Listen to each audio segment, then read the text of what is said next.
حضرت عبداللہ بن عمر رضی اللہ تعالیٰ عنہ سے روایت ہے کہ آقا کریم صلی اللہ علیہ وسلم نے ارشاد فرمایا کہ 3 لوگ ایسے ہیں جن کی طرف قیامت میں اللہ دیکھے گا بھی نہیں۔ ایک والدین کا نافرمان،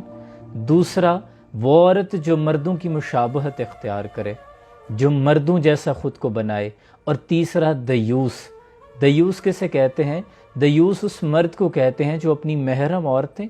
یا گھر کا وہ سربراہ ہے تو اس کے انڈر، اس کے ذمے جو عورتیں آتی ہیں جن کا وہ نان و نفقہ پورا کرتا ہے، ان میں فحاشی اور ریانی یا بے پردگی دیکھے تو اس پر خاموشی اختیار کرے۔ دین نے اسے دیوس کہا، اور آقا نے فرمایا 3 لوگ وہ ہیں جو جنت میں نہیں جائیں گے، ایک والدین کا نافرمان، دوسرا شرابی، اور تیسرا دے کر احسان جتانے والا۔ اب لوگ کہیں گے کہ اسلام نے اتنا سخت لفظ یوز کیا دیوس، دین پر چلنا مشکل نہیں، لیکن ہم نے دنیا میں